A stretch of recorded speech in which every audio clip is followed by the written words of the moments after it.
Hello, everyone. Welcome once again to my green card story. On this channel, we share the success story of those that have gone through the employment based to NIW route to obtain their United States permanent residency, or also known as green card. So, today's interview or today's video is a follow up for the last one that we did with Japhet. And on today's interview, is going to talk about his adjustment of status, the time frame, how long it took him before he could get his green card, the challenges he faced, and how he was able to scale through those challenges. So, Japhet, once again, you are welcome to this channel. Thank you, Baba, for having me. Okay, Thank you. so for those that did not watch the last video, can you briefly introduce yourself?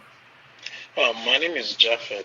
I successfully applied for EB2-NIW and I had my doctoral studies in the US and I've been a linguist all my life.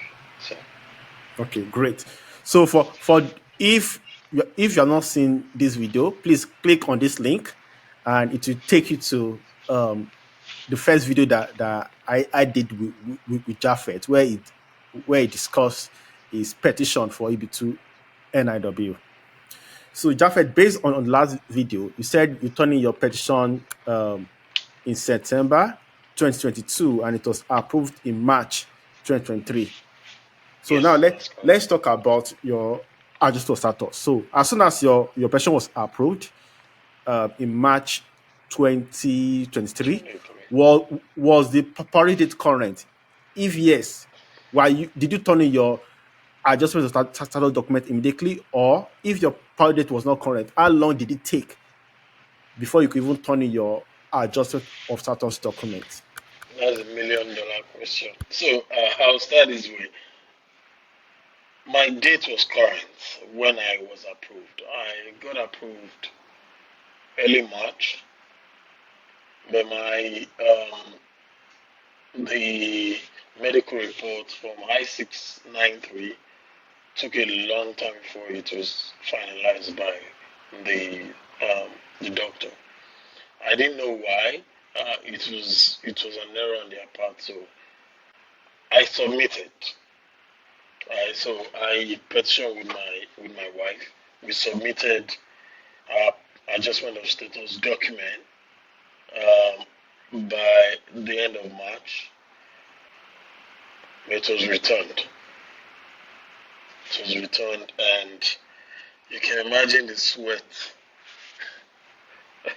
and the trouble I faced that day. It was a regular day. I can hear you.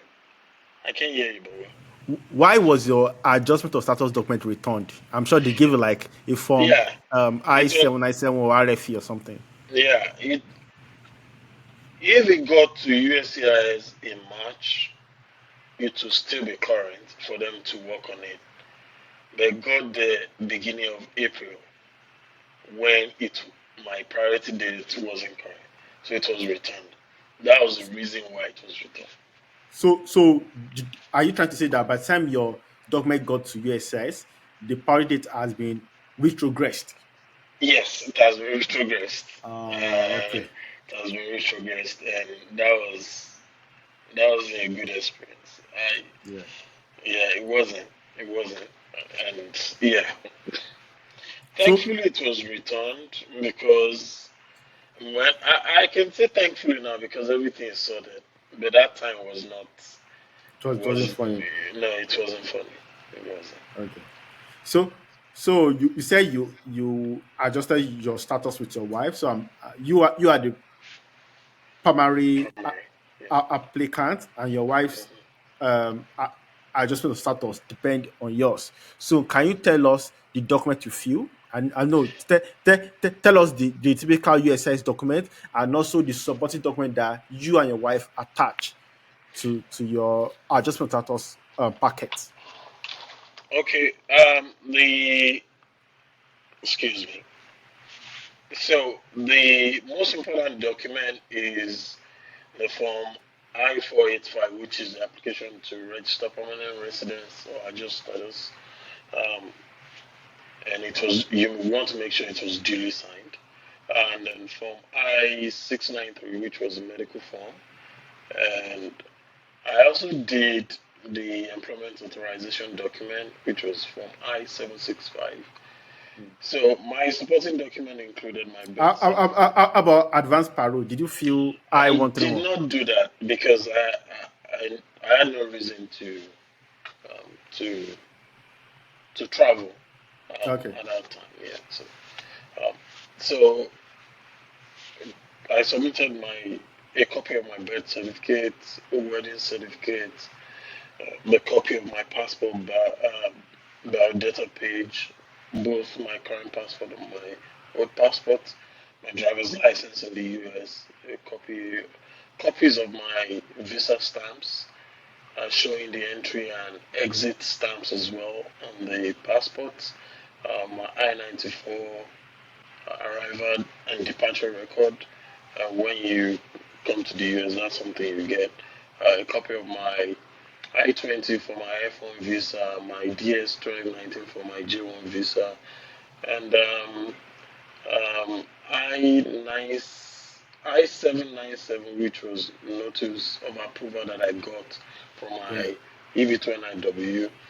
And I submitted my CV, of course, because yeah, CV, really? Why? yeah, I submitted a copy of my CV. I just wanted, I don't want stories that touch. I just Okay. wanted to provide everything in case someone else doesn't know my story, which was rare. Anyway, we'll talk about that soon.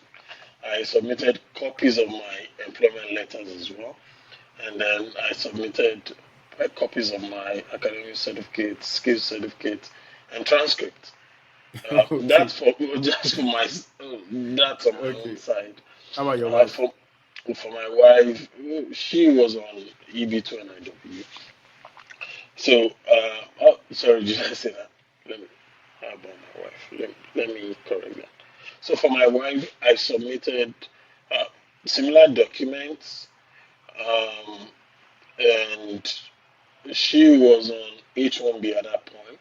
So we submitted copies of our approval and all those documents. And one important part of that that I should mention was um, we submitted two passport style photograph, and then we also submitted the appropriate appropriate amount of money to file this petition. Okay. But Bobola, after all of this, we got an RFE. Okay. So before you talk about the RFE, did you submit any document to show that you fulfilled the 2 year residency requirement of Fulbright? Yes, I should say that. Yes, I submitted that document.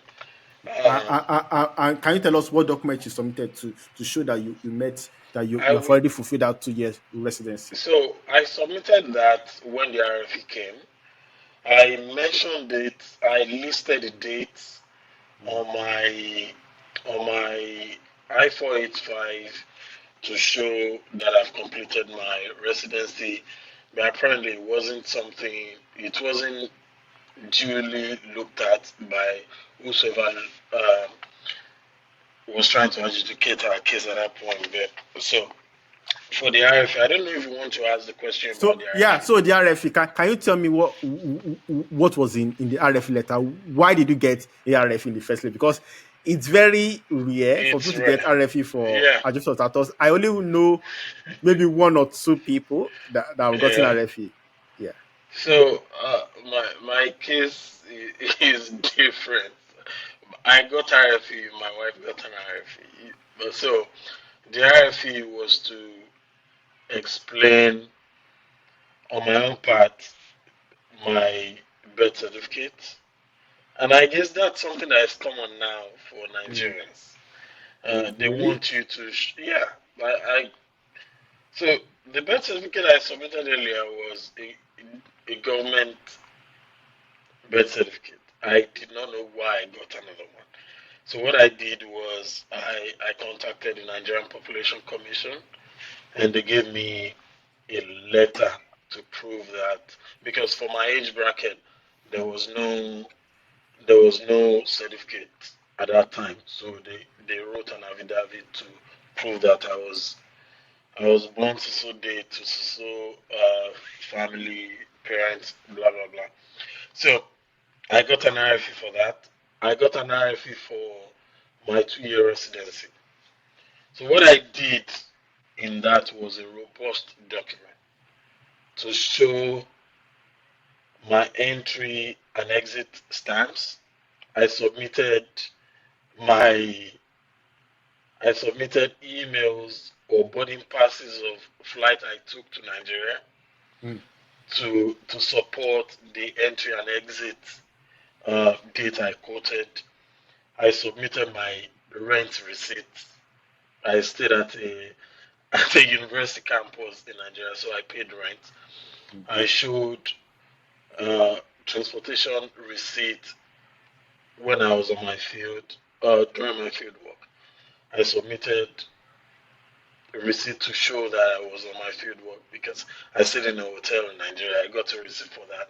I showed receipt of, this is funny, I showed receipt of household appliances that I bought while I was in Nigeria to show that truly I was in Nigeria. Wow. I showed, I taught at the university while I was in Nigeria. I showed that I was at the university in Nigeria. I didn't get to see a format, but Mm. I scoured the internet and I saw people who had submitted proof of this. So I took, I had a whole Excel document tabulating the dates because while I was in Nigeria, I did my own due diligence.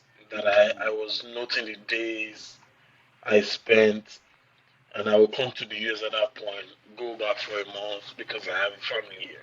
So I will go back and then I will write the exact date from the date of entry and the date of exit. So it wasn't difficult for me to come through with the date. And one thing I did was I intentionally spent extra days in Nigeria in Okay. case the officer calculating the date did not calculate it well.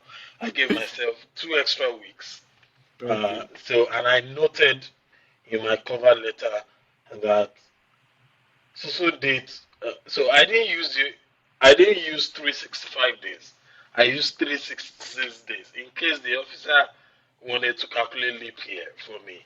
So even with that, I made sure I had more than 2 weeks extra to prove that I was in Nigeria. And one of the projects I completed while I was in Nigeria was published in a Nigerian newspaper.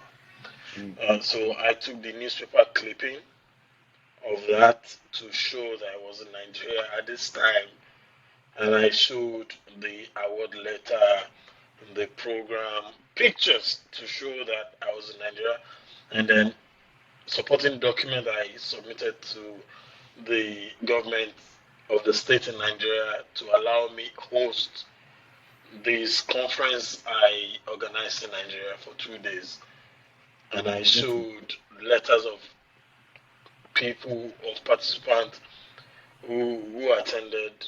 Just to you don't want to shortchange yourself. You just want to Okay. exhaustively state your case. So that was what So, I did. after you put together those documents, you send it back to USCIS. Yes, I did. Did you do your biometrics after you addressed the RFE or before you got the RFE?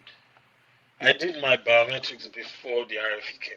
So you said you turned in your adjustment of status document in March 2023.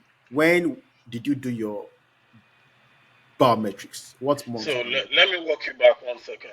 I adjusted my status. The first one I adjusted in March. It was returned in April. So Mm. I had to wait for my retrogressive date to apply. To be So current. I waited for my date to be current. I beg your pardon. So my date would not be current until October of 2020. Wow. Okay. So that was a long wait. So I made sure that all the documents were ready. I submitted my application. Immediately my date became current. Wow. And then, yeah, and then in December, we got an invitation for biometric. So we went. And sometimes um, in February, yes, I remember, sometimes in February of 2024, Four. Okay. sometimes in February 2024, we got an RFE. So, Wow. Okay. so when we got an RFE, I was actually away from home. I was on a work trip. I could not concentrate where I was. So I started making sure that all the documents, especially the Nigerian, um, the affidavit for age, I made sure I was processing that.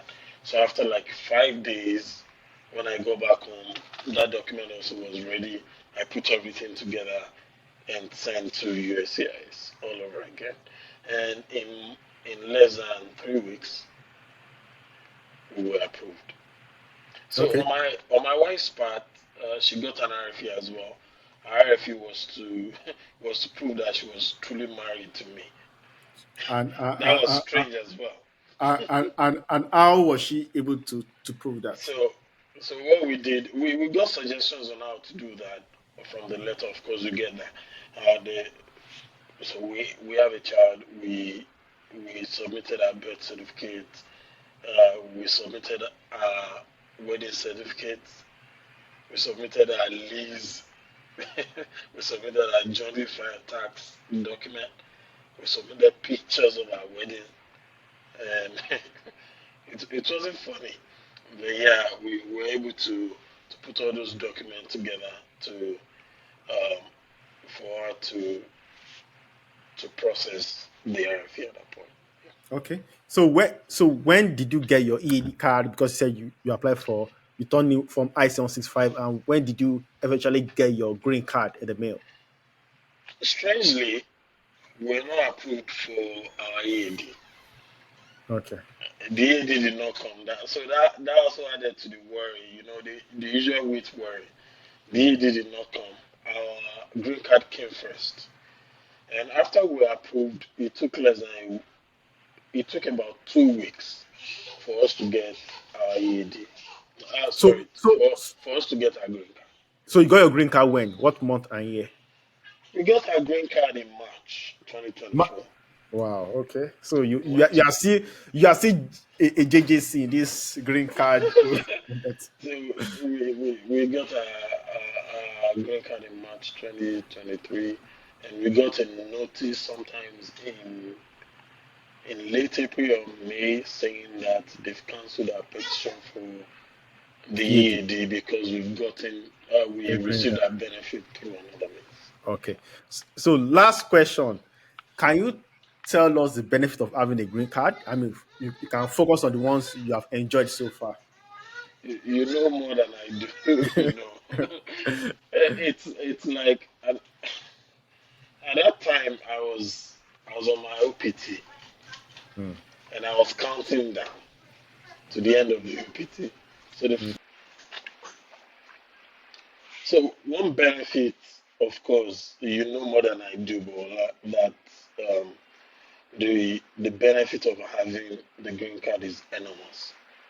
Um, the first thing that happened to me was I was almost nearing the end of my OPT. So when and I would check my tracker every day, and I would say a silent prayer that God, I know you are working. So the first thing that happened was when I got that green card, I was not bothered about anything, about whether my stay in the US is going to elapse or not. So that brought a huge relief, a huge relief. I can say that many times, a huge relief that you don't have to worry about um, anything else about you staying in this country. And another thing that came up was, especially for my wife, she wasn't at the Her employment was about to file a green card for her, but she told them that she was working on a green card process through my own petition. So the first thing that came up was she she could wake up and say, I'm not doing this job anymore. I could do something else. So the benefit of not being restricted to an employer is also huge. She didn't leave her job. She's still where she used to work. So that you can do anything. You can buy properties, which I know you could do uh, before the green card, but you would have some caveats to that. But with a green card, you can begin to acquire properties. I'm not saying cars now. I'm saying things like real estate. You can begin to do that. So another thing is I can travel at will. I'm not going to water quarantine anymore in Nigeria. Yeah, like, I have to tell you that I don't have to queue up. Um, I remember the last time I went for my visa, I said it prayerfully that that would be the last time I'll be at water quarantine to get a visa. And when this green card came, it was a huge, huge relief. And the same way, I know friends who have traveled to the US after they got their green card, they didn't have to queue in that special lane anymore. They could just, it gives you many, many benefits. I can't readily quantify all those benefits, but I can tell you it makes your life easier. It gives you many things that you can get um, as someone who is on a particular type of visa. Okay, okay. Um, Thank you so much, Japhet, for this interview. It was really very insightful. And I guess what made me laugh was when you said you go back to water Carrington. For those of you who are not aware, water Carrington is the name of the street where US United States Embassy is Embassy. located in Nigeria, in Lagos, Nigeria. So yeah. Okay. Thanks so much. For those watching us, I hope you have learned one or two things from this interview, especially people that are Jane visa or on Fulbright scholarship, and also for those that have a spouse and they're trying to adjust their status. Please make sure that you turn in all the support document that shows that you are married to your wife, as Japhet has highlighted during this conversation, so that you won't even get the RFE. We want to make sure that adjustment of status process is as smooth as possible. So I'll see you on the next episode of my green card story. Until then, take care and God bless you. Bye, everyone.